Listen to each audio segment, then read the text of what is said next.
3:18 is the time. It's Shay here on Radio London till 6 p.m. Now, this has become quite a popular part of the show. Once a month, we delve into the latest news in the world of technology and social media. And we've coined it Ready Tech Go. And really chuffed to have him back in the studio. I'm joined now with James Erskine. He's the CEO of Rocket and is our resident social media and technology expert. Later on, by the way, after 3:30, for the school run, we'll be joined with a special guest who's got a great way to reduce kids' screen time. But for now, how are we this afternoon, James? I'm really well, thank you, Shay. Yeah, life's good. Yes, work is good, family are good. So yeah, life feels all right. It feels like winter's arrived, though, doesn't it? It's cold. I'm wearing a scarf today. So yeah, definitely. Yeah. But that it feels right. It's 18th of November. It was inevitable. At a certain point, it was going to get chilly. Yeah. Now, you've brought in quite an array of stories this afternoon, James. And what's your... I feel like we should call it your tagline. You say every story is a social media story. What's your tagline that you say? Every story is a social media story. And what I mean by that is every story, whether it be societal, cultural, political, can be viewed through the prism of social media. And it's funny hearing the news and thinking about the social media implications and the technology implications. Yeah. I mean, just maybe we can jump into this now or later. Go but ahead. The ticket stories. Of concert tickets. I mean, that is a technology story in many ways, because one of the things I wanted to say is that technology has changed the way that we buy tickets for concerts and how we buy clothes. And focusing on concerts for a second. Let's get into it. I remember going to a concert. And when you got out the tube or out the station, there were loads of people saying £20 for a ticket or £10 for a ticket. Yeah, I remember those days. And touts were actually kind of a nice part of the ticket buying and the concert going experience. Sure. Now we're in a different age. We're in a technology age. And actually, the touts have taken on a more sinister view. My best friend managed to get Radiohead tickets for this Saturday, and he's taking me. So I'm very happy about how Radiohead did it. But they got quite a lot of criticism for the way that they put tickets that had to be pre-registered for. And then conversely, I tried to get Lily Allen tickets for my beautiful wife. Okay. She's playing the Palladium for 3 nights. I failed on the pre-sale. I failed on the live sale. I know. And now I'm going to second-tier ticket sites, and tickets that would have cost £80 were already being sold for £400. So there is for £400? there is a huge That is markup. shocking. Now, what the law that's been brought in Yeah. to almost stop this technology way of exploiting a part of the ticket buying process is the law that and to be fair, the government did promise that they would bring this in, but it's taken a bit of pressure from leading entertainment figures to bring it in. And they are now saying that you won't be able to sell a ticket on a second-tier ticket site for more than what you paid for it. So it should democratise tickets. It shouldn't mean people are making a profit. You're absolutely right. Just to kind of give the wider context, as you just mentioned there, the fact that this decision has come a week after there were dozens of artists, Sam Fender, Dua Lipa, Coldplay, all came out publicly urging Sir Keir Starmer to protect fans from what they call is exploitation. And so interesting, the fact that the government has decided to set the limit at the original cost, or they say face value. Yes. But they are also saying within that they're promising to take measures to cap extra fees to prevent the price limit being undermined. Because sometimes it gets lost in the T's and C's, doesn't it? What do they mean by extra fees? Well, to kind of change example, now service charges in restaurants have to go to the waiting staff. Yes. So what you may see on some London restaurants is you sometimes see an admin charge.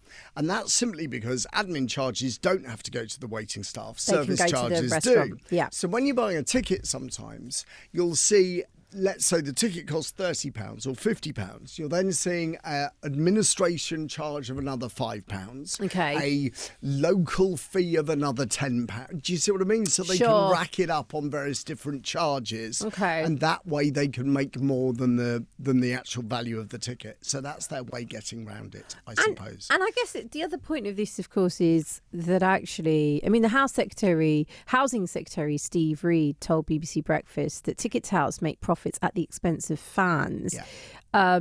Because the other side of that coin, of course, is the artist. Sometimes people will blame the band or the artist, but that money isn't even going to them. Well, certainly not on the second tier on the sites. Yeah, that's what I mean. On the resale. second tier, on the That's resale right. sites, it's not going to them, and so it's not even in the interest of the artists for these completely resales. not. No, absolutely.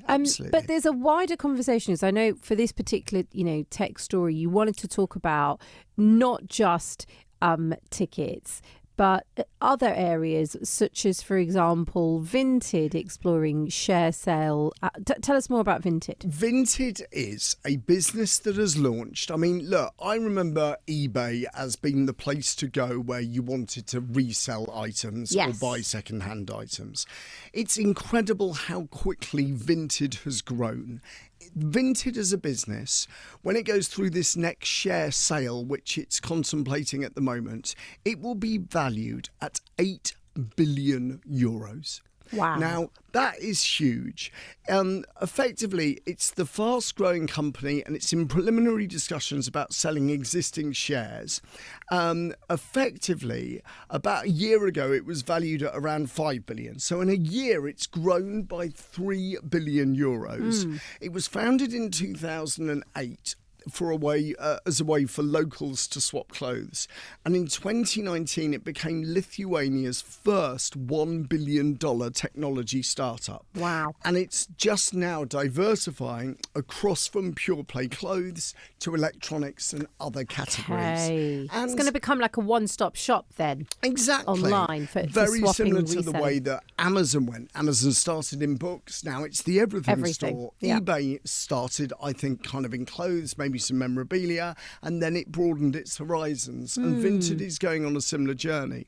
Now, there are two schools of thought on Vinted, I think. Okay. One is it's another gargantuan big global business that's taking over everything. Yeah. The other thing is, I do think that it's popularised second-hand clothes sales. Yeah, totally. And I think it's almost meaning that I've not bought anything new except for underwear, if you can forgive that image, for the past 2 years. Really? Everything else has been second-hand, and it was kind of a New Year's resolution 2 years ago.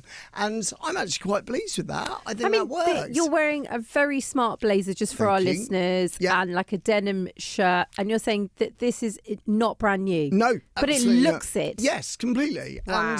And I think Vinted is making it easier for us to be more environmentally sound in our clothing choices. It's moving people away from fast fashion.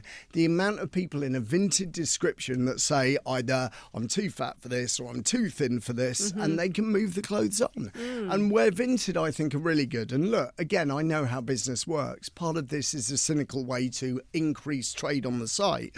But what they always say when you buy anything is they say, do you need to declutter your wardrobe? Would you like to upload anything? Sure. So they're very good at that. And I think broadly, I mean, look, it's a huge valuation. It's a real disruptor in the space. But I think they're a force for good, and I think they should be celebrated. And it's another technological shift. And you're saying impacting the environment, which I think is going to be, a buzzword for many, but also it's a win for everyone else, isn't it? I think so, yeah.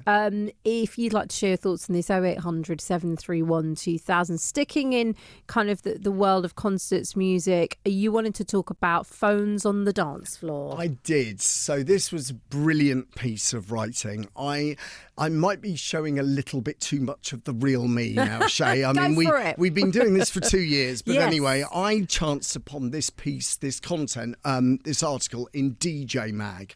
I love dance music. It Yeah. really is exciting for me. Okay. And I actually went to a nightclub for the first time in a very long time on Friday night in Hackney. And Nice. it was amazing. Joe Goddard from Hot Chip DJing. It was brilliant.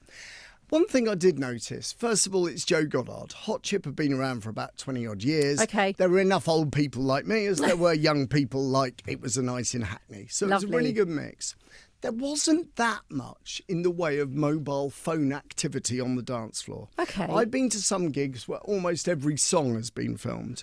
In fact, when I went to see Coldplay with my family, they even said, put your phones away for one song so we can keep it just in the moment and in the night. Yes. And it's a really interesting dichotomy that this article in DJ Mag explores, because it's saying sometimes DJs and artists want the night, in the moment, in the room, in the stadium. Yeah. But actually, sometimes the viral footage that's captured on those phones allows them to sell more records, more concert nights, more merchandise on the back of that content going viral. So have we yet found the right place in the centre of that dichotomy, if you like, Yes.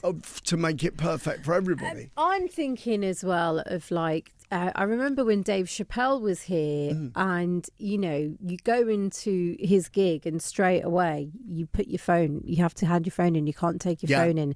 And for a lot of comedians, this is now the done thing, is when you go to see a comedian live, you can't take your phone in. Yeah. But what that forces you to do as an audience member is be there in the moment. Yeah.